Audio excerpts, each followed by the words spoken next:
nós temos uma ministra da Família, Mulher e Direitos Humanos, que anda caladinha, né? Caladinha. Fez um pronunciamento aí sobre a morte do menino Henri, dizendo que ela estava olhando as coisas, mas nenhuma medida, né? A ministra da Mulher não consegue entender que tem uma mulher aí sendo vilipendiada pelo poder público, porque essa ministra da Mulher, Família e Direitos Humanos, ovacionada pelas evangelicalidades deste país, ela simplesmente tem uma preocupação terrível com embriões, enquanto não estão atentando para este caso com o mesmo tipo de desculpa. Já me falaram assim, não, eu não quero nem saber dessa história porque o menino morreu, eu não quero mais saber o que aconteceu. Só que essa é uma omissão também satânica, porque enquanto você não quer saber o que aconteceu pelo fato de que um menino que foi assassinado mexe muito com o seu emocional, você inevitavelmente está cooperando para uma outra injustiça que está acontecendo diante de nós. E que injustiça é essa? Todos nós estamos sabendo que no dia 8 de março, olha que data mais irônica e mais perversa para se matar uma criança. No dia 8 de março de 2021, um homem digamos assim, de veia cristã, de família tradicional, bem tradicional do Rio de Janeiro, que comanda milícias e milicianos e regiões daquele lugar, com personalidade duvidosa, mas com uma aparência perfeita, amigo do senhor presidente da República, apoiador deste governo. Esse homem mata cruelmente o filho da sua esposa. E para fazê-lo, ele já vinha fazendo isso até que nessa data ele simplesmente a dopa. Ela estava dopada, aí ele acorda de madrugada, vai ver o seu filho lá, e quando ela vai ver, ela nem sabia direito o que estava acontecendo, porque ela estava sedada, médico que ele dizia ser. Ele a sedou, está tudo muito claro, mas o que eu acho curioso é que essa mulher que não matou o próprio filho, que estava tentando tirar o menino dessa situação, que estava consultando especialistas e ouvindo dessas pessoas que o menino estava passando era por um ciúme em relação ao fim do relacionamento, que quando ela ouvia dizer que possivelmente o marido estava batendo no filho, ela conseguia ser convencida por causa de alguns aspectos da personalidade do menino, que aquilo poderia ser um exagero da criança, porque ela também ouvia as vozes de fora dizendo que aquilo era um ciúme do menino. Ou seja, ela agiu como uma mãe que cuida do seu filho também agiria. Umas talvez fugiria na primeira situação, mas ela era mais uma mulher em situação de abuso, em situação de violência, mas por ser uma mulher rica talvez não seria ouvida facilmente. É só você olhar as últimas notícias de mulheres que tinham influência e que tentaram dizer que foram violentadas e o poder público não as ouve. Ou seja, tudo para uma mulher nessa situação era difícil de denunciar sim. Então nós temos aqui esta mulher, que não matou seu filho, que estava dopada quando o psicopata do seu marido fez isso com o filho dela. E nós temos também uma babá que estava sabendo de várias coisas com muito mais clareza do que a mãe, um pai que estava sabendo das coisas com mais clareza do que a mãe, familiares. É assim, gente, eu sou professor, eu escuto as coisas nas escolas, a gente tenta denunciar e alguém fala, não vou mexer com isso não vou me comprometer. Eu estou dizendo o seguinte, se é para prender todo mundo que eles interpretam que não socorreram o menino, então vamos sair prendendo mesmo. O que eu sei, e quem está acompanhando a história bem de perto sabe, a Monique estava tentando verificar o que estava acontecendo, porque pelo mesmo motivo que ela está presa, o pai do menino não está preso. O pai do menino falou assim, ele me falou que o tio Jarim batia nele, mas aí eu procurei sinais no corpo e não encontrei, e aí eu fiquei com receio de notificar as autoridades. Um macho fala isso e solto continua. E é claro, você vai falar assim, esse cara falando isso aí, falta de respeito ao luto do pai, e por que você está desrespeitando o luto da mãe, que estava dopada quando o filho morreu e que ao acordar se viu, é isso que o poder público não quer olhar, e está muito estranha essa história e já vou te explicar por quê. Quando ela acorda e ela vê que o filho está morto, ela já é enredada pela família miliciana. Vá procurar a história do Coronel Jairo, pai do Dr. Jarim, para você saber de que família estamos falando. Então ela é abordada por essa família miliciana, e aí agora, com o filho morto, ela precisa agora proteger os seus. Ela precisa proteger os seus. Eu acho incrível que as pessoas prontamente duvidam do que a gente está falando, porque estamos falando em defesa de uma mulher. Eu queria ouvir mais alguma coisa, eu queria ouvir mulheres falando alguma coisa. Eu tenho procurado algumas deputadas, mas não recebi respostas dela. Eu queria ouvir psicólogas falando alguma coisa. Eu queria ouvir sociólogas falando alguma coisa. Porque nós temos uma mulher que é inocente, que não matou o filho dela, que está sendo processada por ser cúmplice de um assassinato triplamente qualificado. E essa mãe, ela é vítima. Dessas pessoas todas que a estão acusando, ela era a única que estava tentando cuidar o máximo que ela podia desse menino. Mas eu não estou ouvindo ninguém. As pessoas estão embotadas. A ciência ficou embotada. Tudo embotado. Seja em relação ao vírus, seja em relação às corrupções do governo. E agora em relação a essa produção do cristianismo fundamentalista, que é queimar mulheres na fogueira.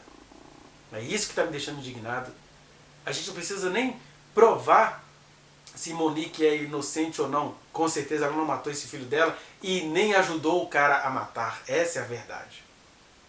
Mas a gente precisa pegar essa história da Monique e pensar o seguinte: o que acontece com a Monique que tem a ver com as mulheres da nação?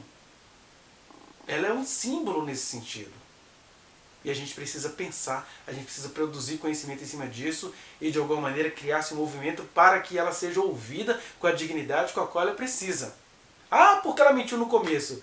Qualquer pessoa que me assiste que está em situação de violência, se tivesse que dar entrevista coletiva com o maridinho assassino do lado alisando o braço dela, significando que há outras pessoas ameaçadas, e com a família desse rapazinho tentando protegê-lo, vocês também iriam mentir para proteger os seus. Porque falar a verdade ou a mentira ali não ia trazer o filho de volta. Ela precisa ser ouvida, porque uma vez que ela foi colocada sozinha na prisão, ela agora está entregando tudo. O que é que custa dar uma chance para essa mulher? Mas o que eu acho curioso é essa misoginia inerente ao poder público, porque algumas coisas desse processo já está me parecendo, algumas coisas estão me parecendo semelhantes ao caso lá de Abadiânia, né, Goiânia, do João de Deus, que mulheres há muitos anos tentaram denunciar aquele homem. A Sabrina Bittencourt, que fez essas notícias virem à baila, né, ela acabou se matando para escapar do quê? Das muitas pressões que homens poderosos que cercavam o João de Deus estavam sobre ela e sobre as mulheres que se atreveram a denunciar aquele homem santo de Satanás.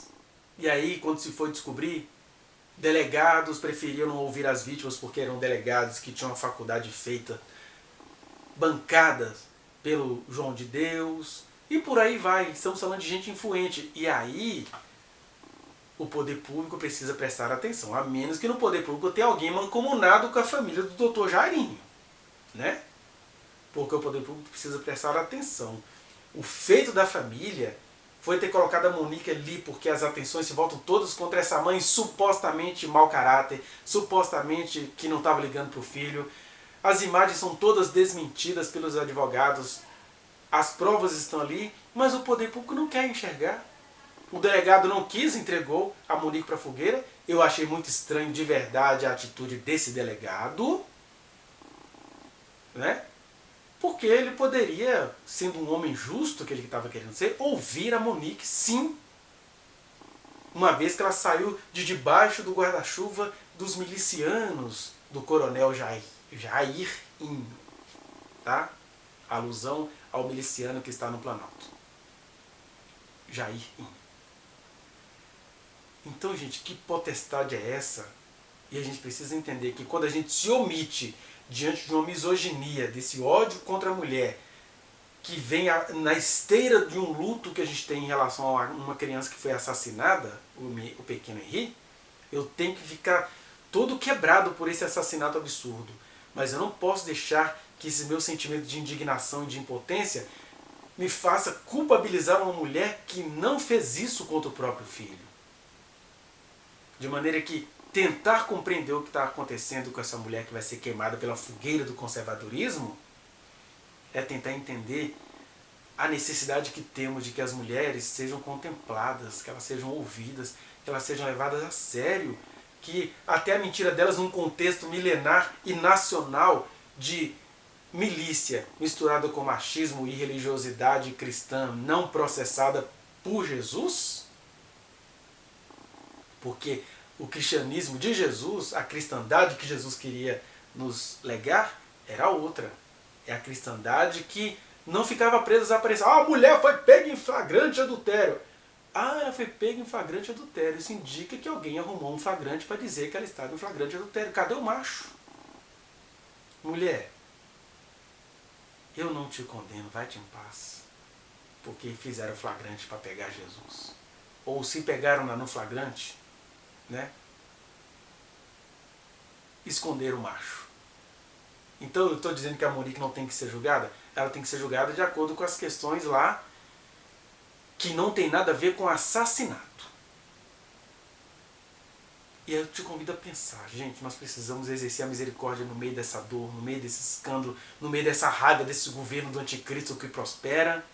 Nós precisamos exercer a misericórdia para não nos tornarmos igreja de Éfeso tão correta que não consegue se encurvar para ver o que está acontecendo de perto. E aí Jesus falou, eu vou apagar a sua lâmpada da história, igreja tão correta, que só ficou no osso reto e que esqueceu de exercer o amor, a compreensão, o não cair na tática do anticristo de ficar preso à imagem, a uma selfie. Não julgueis pela aparência, e sim pela reta justiça, disse Jesus. E essas palavras de Jesus, mais do que nunca, precisam ser aplicadas a esta mulher. Que o Senhor tenha misericórdia dela, e que a misericórdia dele sobre ela comece em exercitar em nós uma santa indignação por ela, por essas crianças que viram sangue correndo na favela, pelas famílias enlutadas pela Covid. A gente precisa rebater toda essa loucura disfarçada de Jesus, porque Jesus não tem nada a ver com isso, com esses evangélicos que estão no poder. De maneira que eu critico os evangélicos sim, para que a gente possa defender o evangelho de Jesus. Pense nisso, porque você precisa pensar nisso e a gente precisa agir em relação a isso. E a gente começa a agir a partir de pequenas atitudes. Por isso eu te peço, assista este vídeo com carinho, inscreva-se neste canal, aperte o sininho para você receber as notificações. Se você achou esse vídeo interessante, compartilhe, vamos sair dessa covardia. Eu sei que tem gente mentirosa ou criminosa evangélica como o pastor Silas Malafaia, ou mentiroso como um jornalista, um tal de O Portugal, aí mancomunado com a Antônia Fontinelli, que fica todo dia publicando fatos sobre o que aconteceu com a Monique, mas publicando, criminalizando essa mulher, porque dá audiência a isso. Mas eu te peço, vamos semear. Mesmo em fraqueza, vamos semear, porque a semente é de Jesus e ela vai brotar no tempo certo. Como é que a gente pode semear? Compartilhe este vídeo, se inscreva neste canal, dê o seu like, e se você quiser falar comigo, e seja para trazer mais informações, seja para a gente aprofundar algumas questões, entre aí nas minhas redes sociais que estão aqui na descrição deste canal. Tá? E eu vou deixar aí também o link dos vídeos que eu tenho falado sobre o caso Monique. Eu queria que você assistisse com carinho. Ah, e a criança morreu, eu não quero assistir. Cuidado para que, com medo de encarar a situação de uma criança assassinada, você não esteja jogando uma mulher na fogueira. O Brasil tem que se libertar da ensandecência. O Brasil tem que se libertar do entorpecimento. É o que eu rogo a você, é o que eu peço a você, no nome de Jesus.